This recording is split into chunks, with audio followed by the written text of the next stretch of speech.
Hai, bismillahirrahmanirrahim. Assalamualaikum warahmatullahi wabarakatuh. Saya Novi Fajrianti dari Prodi Manajemen Pendidikan Islam STAI Indai. Baik, dibuatnya video ini untuk memenuhi syarat UAS aku dengan mata kuliah PKN dan Ilmu Pendidikan Islam. Yang di sini saya akan menyampaikan sedikit materi tentang hak dan kewajiban warga negara sebagai pendidik dalam pendidikan Islam dan implementasi sehari-hari. Yuk teman-teman, kita bahas materinya.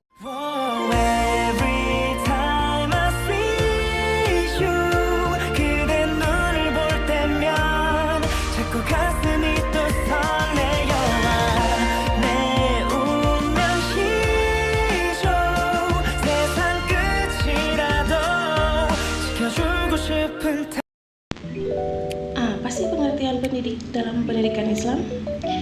Dalam pendidikan Islam, pendidik bukan hanya guru di sekolah, tetapi setiap warga negara yang berperan dalam proses pendidikan, seperti guru, dosen, orang tua, tokoh masyarakat, pemimpin, dan aparatur negara. Pendidikan dalam Islam bertugas membina akidah, akhlak, ilmu, dan keterampilan peserta didik agar menjadi insan beriman, berilmu, dan berakhlak mulia.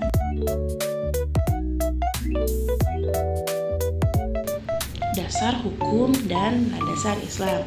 Dasar hukum Islam yaitu pertama ada Al-Quran, kedua ada surat Al-Muzallilah ayat 11 yang berbunyi Allah akan meninggikan orang-orang yang beriman dan berilmu beberapa derajat. Dan hadisnya yaitu sesungguhnya aku diutus untuk menyempurnakan akhlak yang mulia, hadis riwayat Ahmad. Dan landasan konstitusionalnya ada Undang-Undang tahun 1945 pasal 31 dan Undang-Undang nomor 20 tahun 2023 tentang sistem pendidikan nasional. Lalu ada hak warga negara sebagai pendidik. Sebagai pendidik dalam pendidikan Islam, warga negara memiliki hak, yaitu pertama hak memperoleh pendidikan dan pengembangan diri. Yang kedua, hak mengajar dan berdakwah sesuai ajaran Islam. Yang ketiga, hak menyampaikan nilai moral dan keagamaan. Keempat, yaitu hak mendapatkan perlindungan hukum, dukungan sosial dan negara. Yang kelima, hak dan pengembangan kompetensi.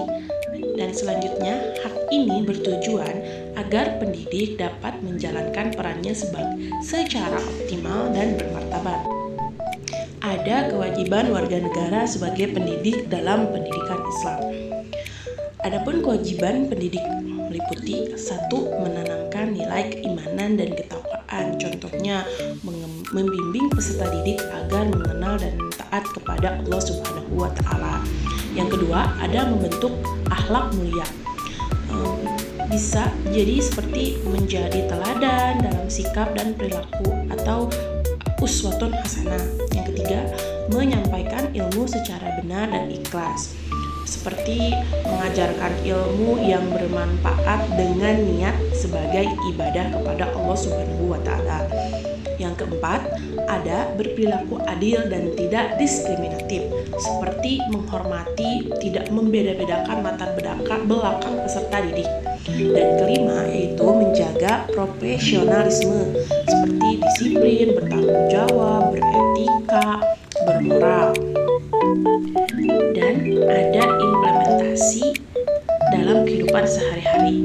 Yang pertama yaitu ada di lingkungan sekolah, seperti orang tua membiasakan sholat berjamaah kepada anaknya dan menanamkan adab berbicara sopan santun, mau itu ke umur yang sebaya, umur lebih tua dari dia, dan ada juga menjadi contoh kejujuran dan tanggung jawab. Dan ada lingkungan di sekolah, seperti guru mengintegrasi nilai Islam dalam pembelajaran dan bersikap adil kepada seluruh siswa, tidak membeda-bedakan gitu ya kepada siswa tersebut, dan menanamkan budaya disiplin dan akhlak mulia. Yang ketiga ada di lingkungan masyarakat, contohnya tokoh masyarakat menjadi teladan dan moral contoh untuk bertetangga secara baik, menjaga adab, dan mengadakan pengajian dan kegiatan keislaman, dan menjaga toleransi dan persatuan.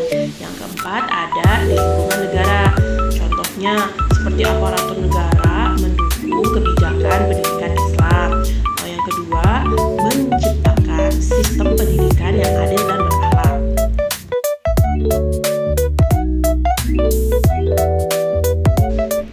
Selanjutnya ada hikmah pelaksanaan hak dan kewajiban pendidik. 1. Terbentuknya generasi beriman, berilmu, terciptanya masyarakat berakhlak mulia, terwujudnya tujuan pendidikan Islam dan nasional, dan meningkatkan kualitas kehidupan berbangsa dan negara.